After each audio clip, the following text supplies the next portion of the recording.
I don't know what happened to your tournament version. I lost it. You lost it. But at your age, Why do you think देखिए हम बताते नाम बताते अपना बुद्धदेव का से कोई सामने से एक क्लास क्लियर था कौन सा? बुद्धदेव अरे सामने मानसू बुद्धेव है।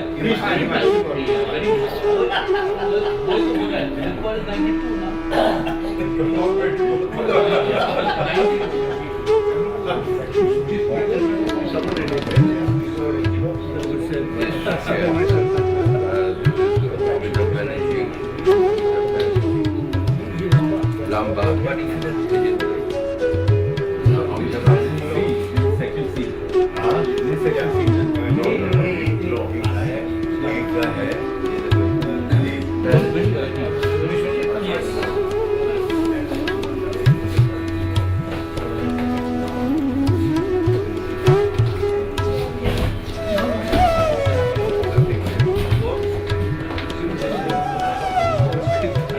Shankar and Sujit, they both were there throughout with him. I think we will request them to Kindly tell say a few something words and about what him. happens and how it happened, and then Let's you have and written anyone very one good. by one who would like very to good- speak on his own desires and to No, and they have written very good prose and Yeah, words anyone, all of on, us, all on of them. us. So we would like to all of us would get a chance to express their own feelings about him. So we would like to share it out. Thank you so much. Please go ahead. I would like you to give a Shankar and Sujit. Shankar and Sujit, please. First of all our thanks to BK and Dilip Jaiswal for arranging this meeting today to share our grief, our thoughts, the sudden demise, unexpected totally, of both Dalip Thakkar and Pran Pradeep Sharma, DP and Kanai, who were very close to all of us, and will be -2 every year when we get together. And this was just not expected. The last time that we were together, who knew that we'd be less by 2? And so suddenly, well, what happened with Kanai, Shujit and I, we were very close to him. What led up to the thing was, it was unexpected in the sense that even he didn't know what would hit him. And on the 6th of, around that time in June, he had some problems in eating and swallowing. He had his endoscopy, but and it turned out to be cancer. Now, it would interest all of you to know that he was just not moved or perturbed or worried or grief-stricken, nothing at all. Just took it in his stride. Okay, so now what? And then on the 9th, he was taken to Apollo Gleneagles on the bypass, that hospital, and he was admitted there for a few days. Then he came home. So then there was the first chemotherapy, and after some time there was the second one, and then on the 21st he passed away. But all through, not for once did he flinch, did he express any grief. He knew all too well that his days were numbered, that he was slipping very fast, and he knew that. He's totally conscious. But believe you me, till the last, he was cracking jokes. He even joked with Shujit, he'll tell you about all this. And he chatted with me about all sorts of things under the sun. But he was knowing that in a few days' time, he won't be there at all for any of us. That is something that, well, for one, I learned that if you face life, fine, we all do face life, but how to face death? And Kanai taught me a lasting lesson of how one can possibly, face death. We've learnt of soldiers dying as a hero. We have statues of all martyrs and heroes who die bravely. But there are people like Kanai who die unknown, like a flower that sort of bloomed and blushed unseen. Nobody knew about him. And yet he showed that ultimate courage, the bravery, the stamina, the perseverance, the peace of mind and the peace of the tranquility of his personality in the face of death. That was astounding. Anyway, what I did in the last couple of days, when BK told me about this, and then he wanted me to do a little bit of a write-up on Kanhai. So I sat down. I found it very difficult. Initially I said no because I was so close to him. You know, I even have a picture of maybe we were 9 or 10 years of age, and we have a picture together of those days. And we were so close, and in his last days I was with him every inch of the way. I thought I was just too close. I just don't know how to put anything in words, you know. He just wouldn't be coming to me. And then I sat down, I sort of thought, and finally I could muster some sort of strength of the mind to be able to write up something. So I've got 2 pieces, one in verse, one in prose. The verse one, I'm no poet, so it's nowhere near to be a poem. It's just one's thoughts in asymmetric verse. So I just read it out. This is to Kanhai. The write-up is to both Dalip and the verse is for Kanhai and the prose is for both our very dear Dalip and Kanhai. I'm a classmate, one among others, Standard 1 through Senior Cambridge. I'm a friend, one among others, for life through death. Gustave Flaubert, he wrote, "A friend who dies, it's something of you who dies." And this is true for all of us. Something of all of us has died. Farewell, our friend Kanhai. Under the pouring sky, it was time for you to go to where the rainbows grow. We shared a myriad memories of arts, science, and tandooris. You lit up many desolate days with your kind and loving ways. You raised the flagging spirit with humor so exquisite. When we ever felt blue, you knew just what to do.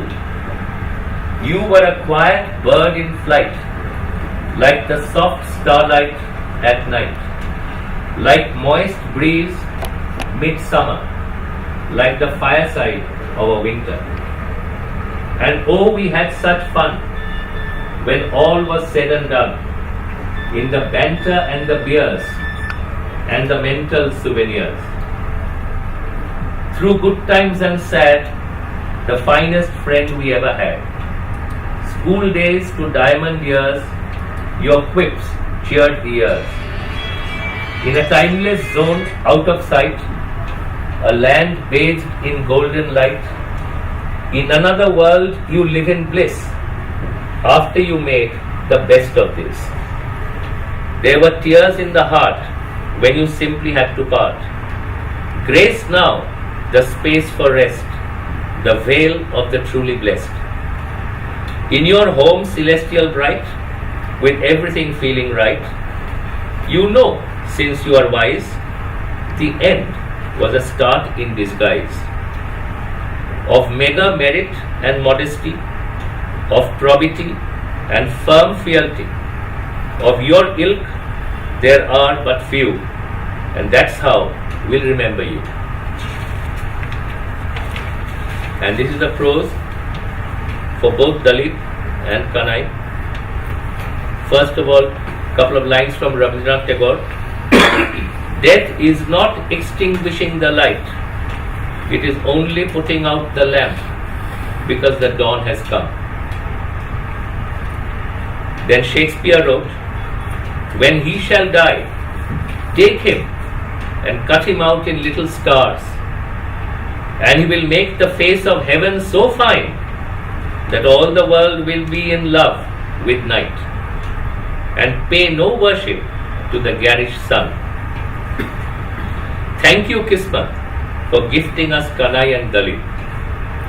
It always catches us on the wrong foot, the death of a precious one. We all know that everything must end, that the bell will toll for each of us someday, that the stretch travelled is already longer than what is left, and that eventually we will end up wrapped in a sheet, never to wake up. And yet, it is always a hurtful surprise when it happens to someone we cherish. Kanai and Dalit were both part of our treasured ethos. Dalit passed in a far-off land, but near to those he held most dear, his daughter and her family, whom he was visiting with wife Meera. They say, nothing happens by coincidence, but by design. In his case, a divine design, deserved by the most magnificent. Our get-togethers will never be the same again without your peppy presence, dear Dippy. And each time BK and Kavita send out the invites, they will feel a hollow echo in their heart. And you were a prized pal, perennially plugged into the batch bonding. How can we ever make do without you? And yet, we must let go of a kindred spirit to the great preserver for a higher assignment. Each time we reassemble, we will look around for your cherub face, your rippling humor, and your genial presence.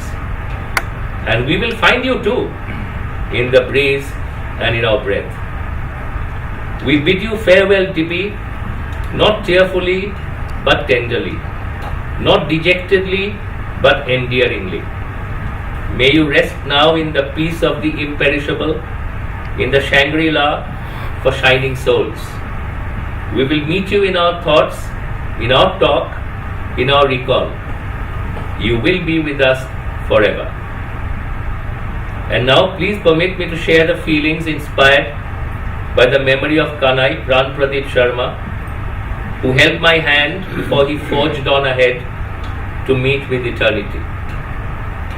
The question nags, oh my God, the question nags, was it nothing we manifested from, and is it nothing we melt into?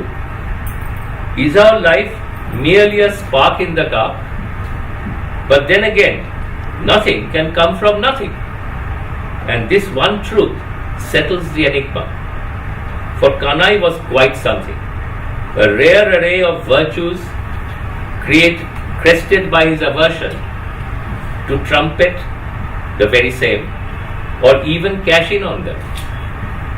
Verily, our ancients did not talk through their hat when they proposed cyclic existence.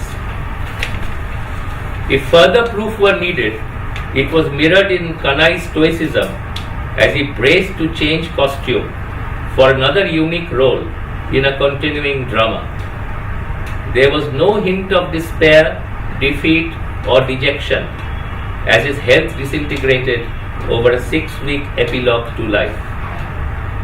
All along, he noted the telepathic vibrations, emails, and voice calls of love from near and far, and the active presence of family, colleague, and friends stolidly standing by.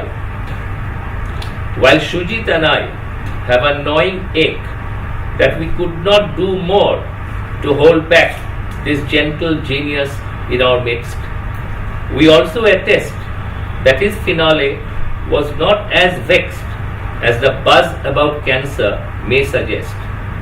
A creeping pain was quickly put down, and he never cringed in fear or defeat, though the gritty 6-week war drained his energy drop by drop.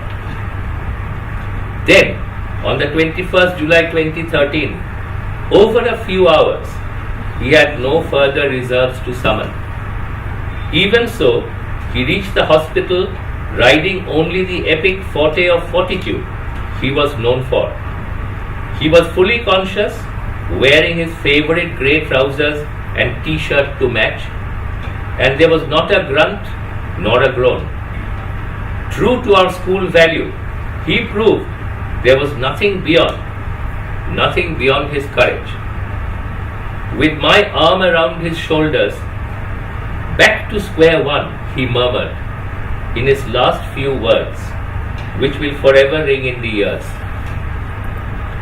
An attending doctor confirmed later that under sedation in intensive care, Kanai had passed peacefully in his sleep. These words are not compelling enough to comfort his devoted wife Shunanda and devout son Anirban, or his surviving mother, or his loving siblings and relatives, or his admiring colleague and fond schoolmates, but they come pouring from the heart. Shakespeare affirmed, "When beggars die, there are no comets seen, but the heavens themselves blaze forth the death of princes." As Kanai went forth, the heavens opened up. He was a prince among men, or likelier still, his soul is a prince among monks. Plato had assured, no evil can happen to a good man, either in life or after death. Kanai was a miracle of pure goodness. He is now in a far better place than whence he went, free of homework, Friday exams, and elocution. He is now with Dippy and the others gone before, in peaceful rest, back to square one, before it is time to don the next mellow identity and enhance this world once again with his beneficence, wisdom, and integrity. Any time from now, if ever a sweet fragrance fills your mind to jog a joyous memory, please rejoice. It may well be Kanai or Dippy sending a smile. I have put them together so that we can understand the psyche of Kanai much better. I have given the title A Short Glimpse. Kanai, unlike our beloved Kanhaiya of the Gita, did not have a flute. He was gentle and had a magnetic charm which attracted all of us. An aura of relaxed peace covered us like a soft light when we were near him. A swarm of memories swim in my veins. Kanai, Vijay Lal and myself stood in the daily ticket line for the West Indies-India cricket match at the Eden Gardens in the late 50s at 5 o'clock in the morning. We got the tickets and saw Rohan Kanhai, Gary Sobers, Hall and Gilchrist. Jayant, Vishwajit, Shubir, Ranajoy and myself went ostensibly to study at his house in the afternoon. Kanai insisted that all must have dinner before we go. Around 7, Luchi and red hot mutton curry, their usual dinner, was there every day. How studious we were. There was an Austin with an open hood. Kanai and 3 or 4 of our senior Cambridge batch piled into the car and reached St. Thomas's School at 7:30 a.m. every day for our exams. We always came back as usual with glum faces. Both of us loved festival films, from Medina Katara to Kill a Mockingbird, were must-see ones. Kanai was his usual self when he went to do a CT scan. Already he had had no solid food for 3 days and very little water. Afterwards, everybody advised him to go home and somebody else will pick up the report. He insisted that it is not a problem, he will pick it up himself. it appeared he wanted to be self-dependent and did not like to bother others. In the report, when cancer was confirmed, he was gracious and dignified. He was cool and his internal emotions did not show up. It was amazing to see him accept the shadow of death with equanimity. Often he was rushed to emergency ward for a saline and antibiotic drip.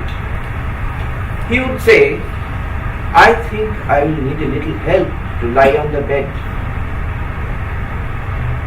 Once he asked Shankar from his bed, with running saline drips through channels on his hand,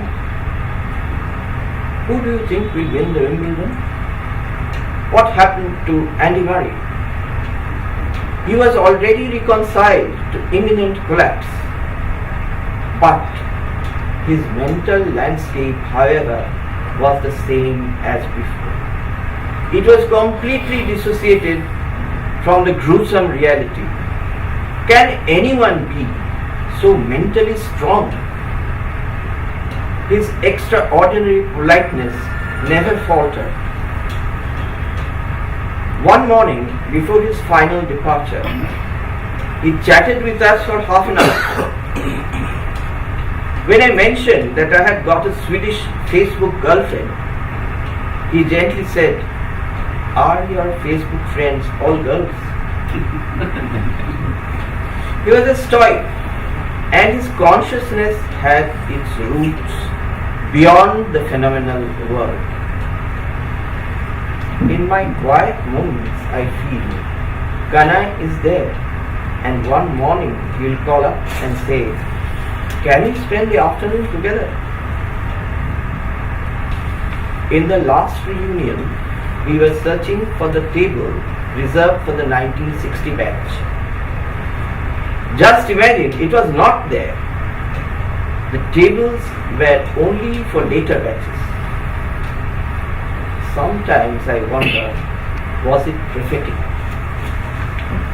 There's a message from Father Hing sent through Amitabh Banerjee, which I'd like to just read. Mukherjee. Amitabh Banerjee. Dear BK, I just had a brief chat with Father Louis Hing in Brussels. He is in fine fettle and in good spirits. I informed him about Dilip and Kanai, whom he remembered very well. He was very moved to hear the news and requested me to convey, quote, "my condolences and deepest sympathies to their families and also to our classmates. It's always very sad to hear about passing away of my ex-students while I am still living." He requested me to put in this word in the meeting today.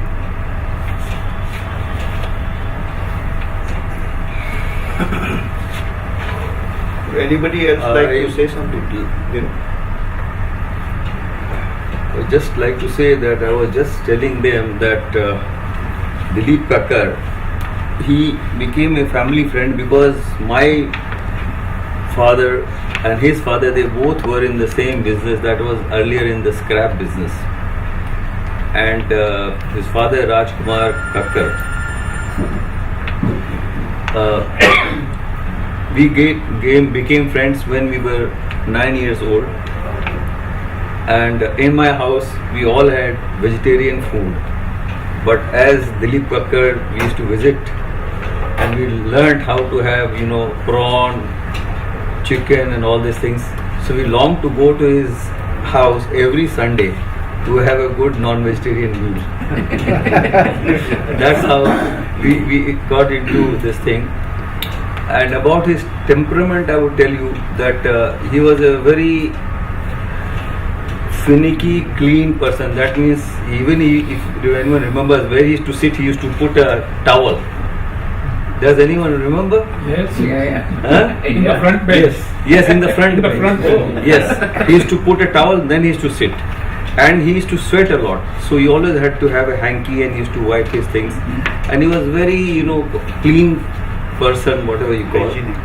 hygienic, because we used to make fun of him. Ki, what is it that you are sitting on a towel? You bring the napkin, you wash your face and things like that. That was his habit. But one thing I remember, we were very close in the sense because when he was dating Meera, so he came and told me, look, I have liked somebody and how do we go about? I said, why don't you bring her one day? So he came and we were sitting in the suite 316 here, I remember. Meera came, she was wearing a bronze color of sari with यहाँ पे वो design बना हुआ था चिड़ी का, which I remember, and she came. First time we met her, and then he wanted, myself and Raji both were there, both brothers, and he wanted his approval, and he said, we made fun of him here, how did she select you?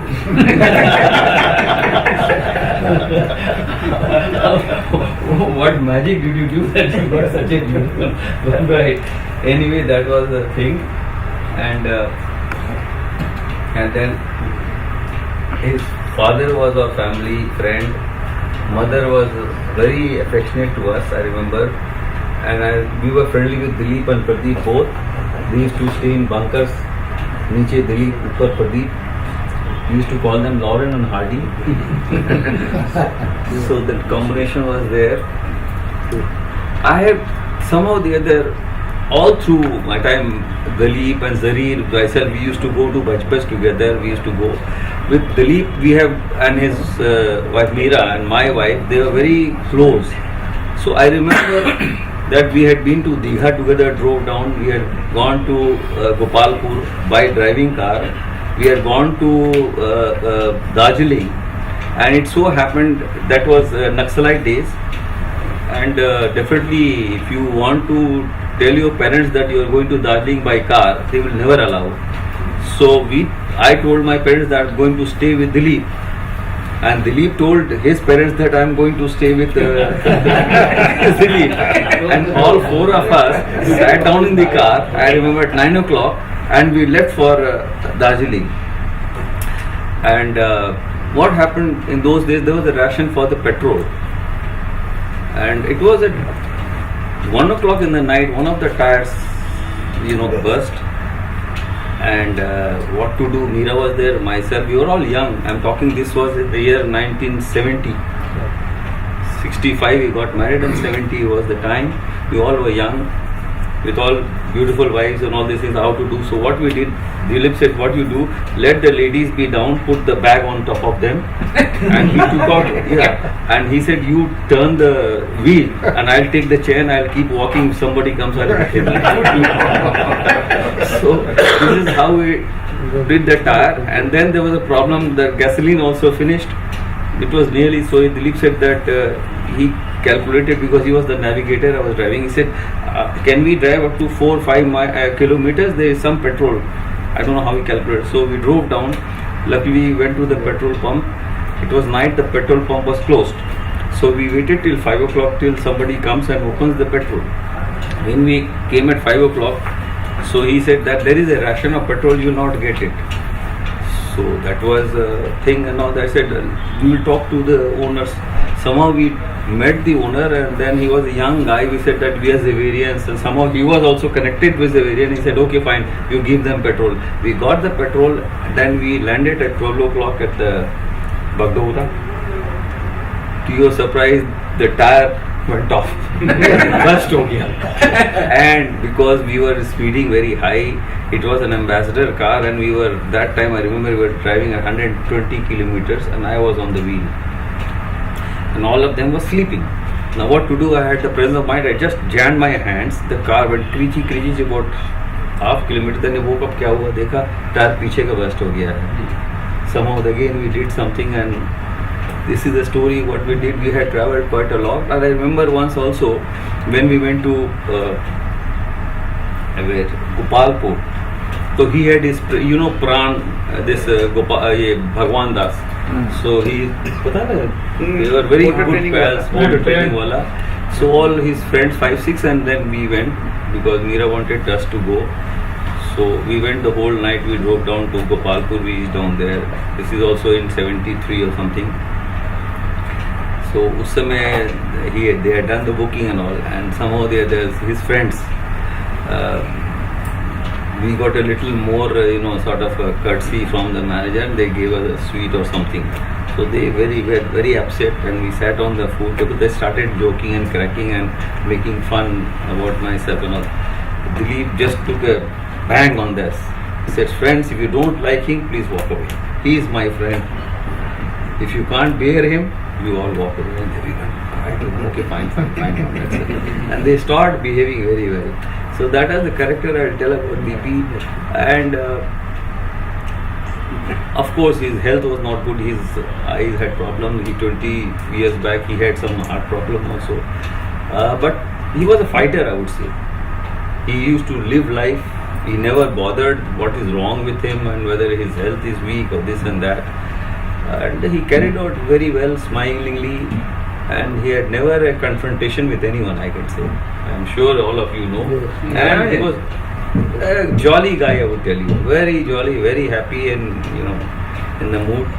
Always cheerful, always used to wear colorful dresses also. And the photographer. yes, always. He used to always distinctively he will dress, something very different. Wear a kurta pajama or a pathan suit or a black dress or a red dress and all.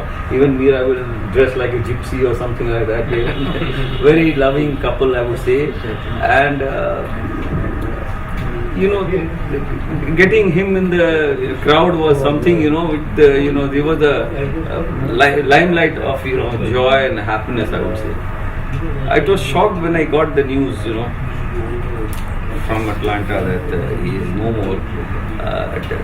And the way he was talking, it made us that all have to go in a white sheet. It does make you that ultimately all of us to go. Nobody is immortal. We are there, we saw him at the age of 9, we saw him getting married, we saw him, his children, we saw him getting married. I remember when it was his 50th birthday, his daughter flew from there and she was hidden on a table. Oh. And he never knew that she has come from there. And it was a surprise, and then ultimately when the cake cutting was, she came out from the same table. So I said, you shouldn't do that because he's a heart patient, he might get a shock. But it was like that, and only we knew because we picked her up from the airport, we hid her beforehand, and Dilip ko bola ki tum chalo hum log ghumne ja rahe hain somewhere, and then we brought him to this place and everyone came out. So it was really a shock for him that we are celebrating his 50th birthday. He was not aware. But he survived that shock. Yes. And he started crying and he was very happy. He hugged everybody. He said that, I never imagined that my daughter will come. There's another anecdote about that's right. About this is Dilip. he writes from the United States. In fact, Shubir was the one who phoned me up from there and informed me about Dilip right in the morning of that day, saying that he passed away suddenly. He writes, "My dear friend, Kanai and Dilip's sudden passing has shaken us all. I became friends with Kanai in primary school. He was a gem of a friend, a gem of a brother-in-law, and a fine sitar player too. Those that do not know, perhaps everyone knows that SK's sisters, is Kanai's wife. In the past couple of years, I have spent almost 4 months with Kanai and my sister Shunanda in their home in Kakada. I introduced him to the joys of wearing lungis at home. Better airflow, he writes. He writes it, I'm reading it. And Kanai convinced me that conversations always flowed better with a Kingfisher beer near at hand. As you know, Kanai didn't talk much, but when he spoke, his timing and observation would humble P.G. Woodhouse. I'm going to miss him. I look forward to meeting him in the hereafter and sharing a bottle of Kingfisher between us again. Dilip and I were benchmates in class 6 in Father Jack's class. In a fit of poetic inspiration, Dalip wrote the following poem on Father Hink, then prefect. Hinky Pinky Ponky. Father had a donkey. The donkey died. Father cried, Hinky Pinky Ponky. In standard 6 he's writing this. He passed the note to me and I passed it down to the next bench. The note had made it around to much of the class when Father Jacks interrupted it. The leap was promptly dispatched to the prefect's office to earn his stripes. He returned nonchalantly with the expression of a poet who knew that his work would outlive him. And so it has. The heart is heavy, but we must press on. SK. Beautifully. I just got that today also. Yeah. I just got it today. Actually, you got that.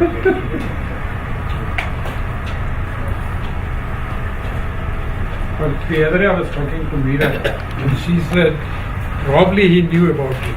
So he was trying to complete everything possible before he went. That's what happened before he left. The last 2 days, I don't know. I must have talked to him 7-8 times. More about this, Mr. Subramani. Yes. He was so worried what to do.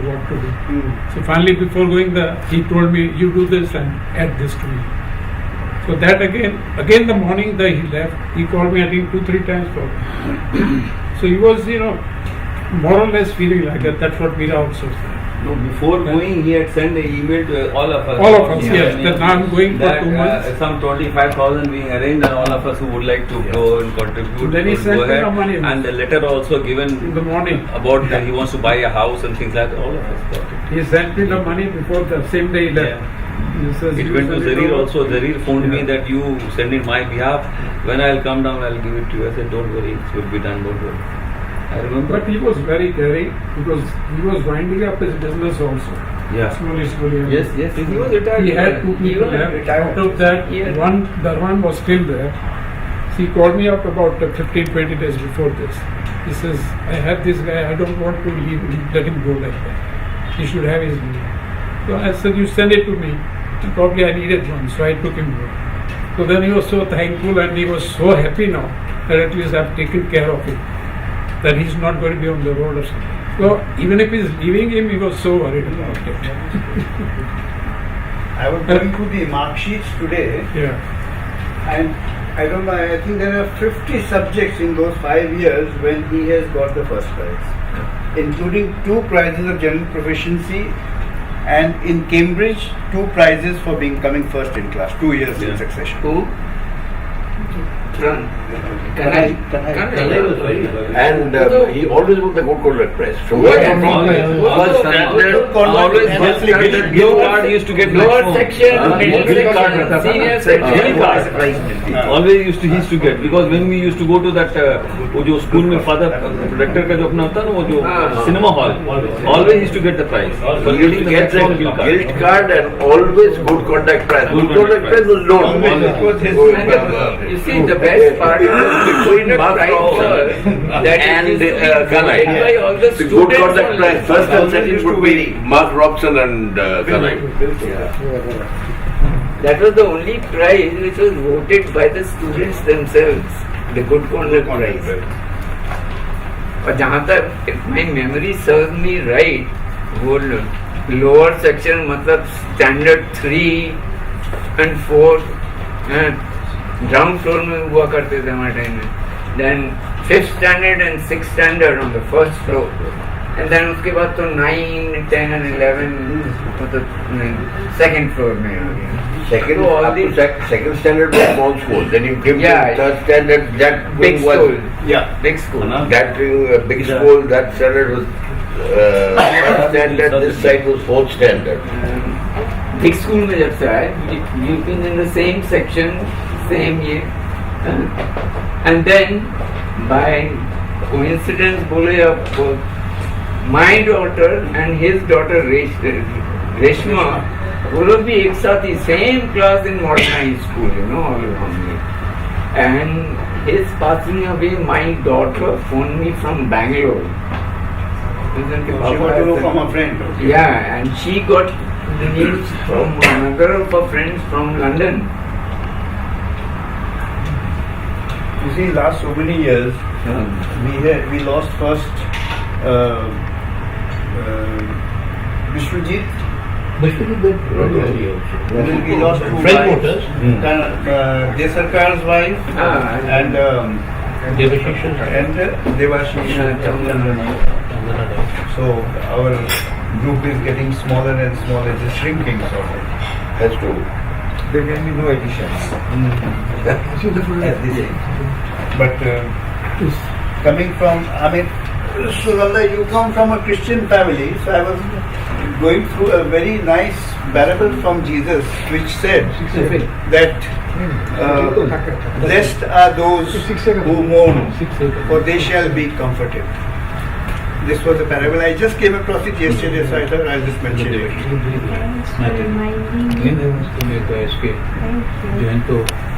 Would you like to, Anirban, would you like to say something?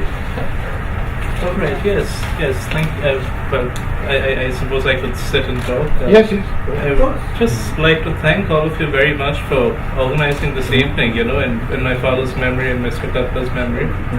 And it really means a lot to my mother and me, and we're very glad to be here this evening.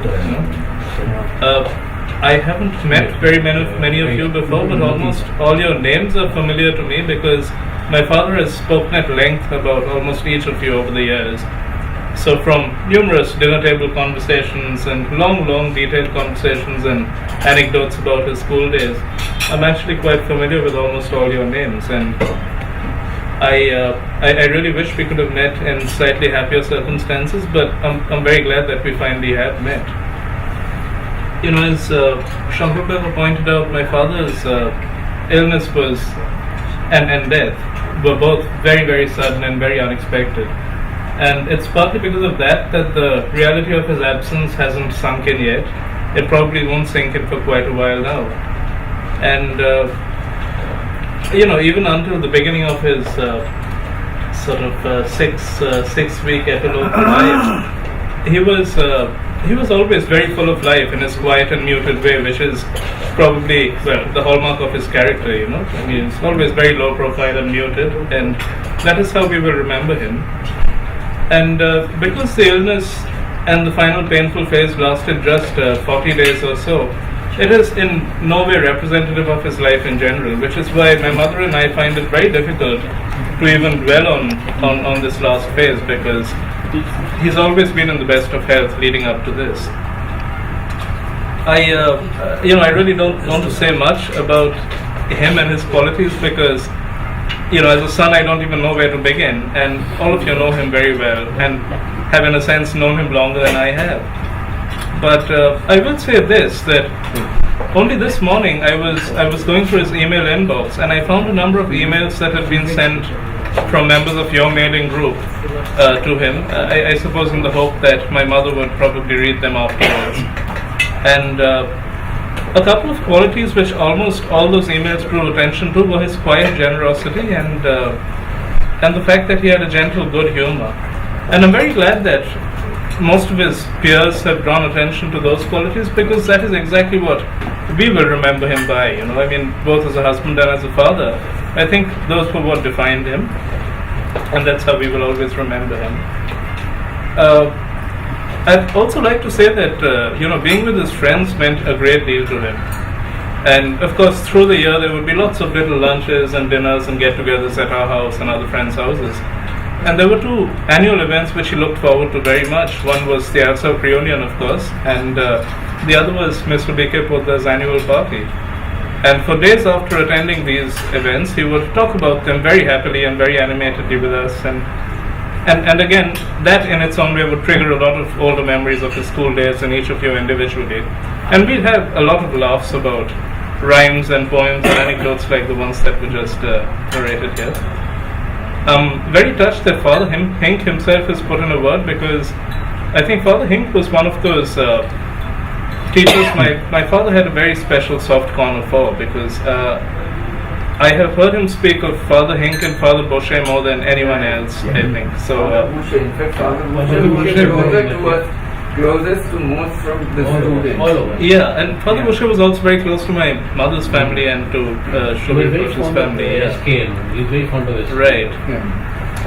I think, my father kept talking about. Well, Father Hink apparently looked like a Nazi, right? And that's how we would always speak of him. And in particular, the way Father Hink taught Joseph Conrad's secret agent put him off Joseph Conrad forever, apparently. But nonetheless, he is one of the teachers my father respected the most. Well, I am a Xaverian myself. I went to St. Xavier's and studied from class 1 to class 12 there. And we have our own Facebook group and email group, which is the batch of 2000. So there's quite a gap in time between our batch and yours. We come 40 years after you. And tragically enough, there have been a couple of untimely deaths in our batch already. There have been a couple of heart attacks, 2 or 3 accidents. And each time that happens, there is this outpouring of messages and an exchange of messages on Facebook and in our mailing group. And what always strikes me is that these messages go far beyond expressions of condolence, because everybody has very unique memories of the person who has passed away, which they now want to share. And what's remarkable is, at times of bereavement and crisis, the way the Xaverian community seems to come together and think and act as one, and that means a lot to us. Partly because each time a dear friend passes away, a part of us passes away with him, as Shankar pointed out. So I'm very glad that seems to be happening this evening. Once again we see a Xaverian community from earlier years coming together and speaking in one voice, so to speak. And that means a lot to me personally as his son. So thank you very much. Thank you.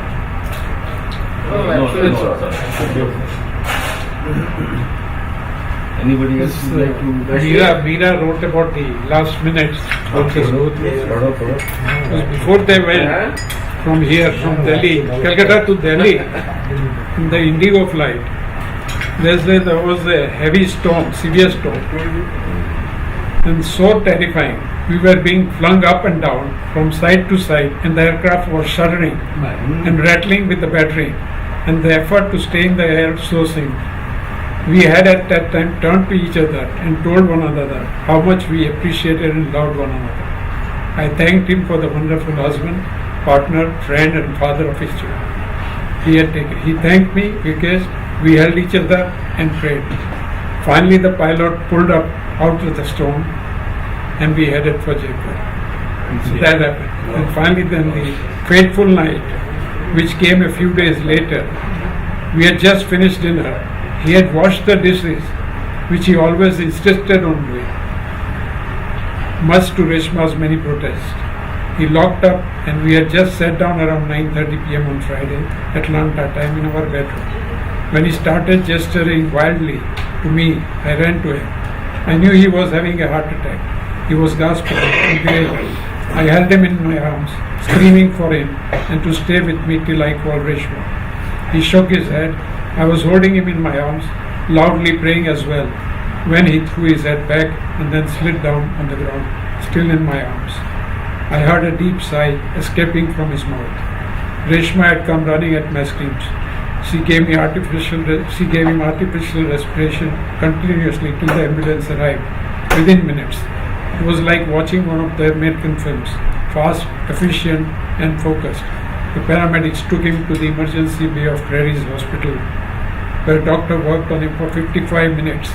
Scans, drips, injections, everything was done to revive him.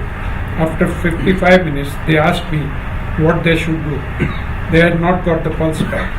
Reshma and I had been sitting there all along. Maira was rushing in by next flight and would arrive in the morning. I asked whether I could touch him. They said, of course.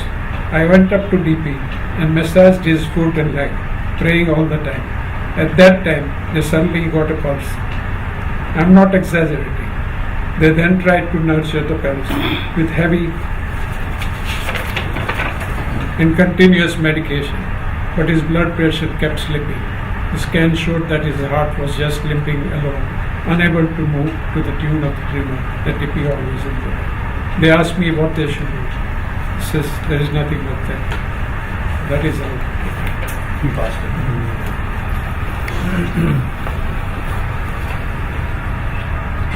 It's very hard at all.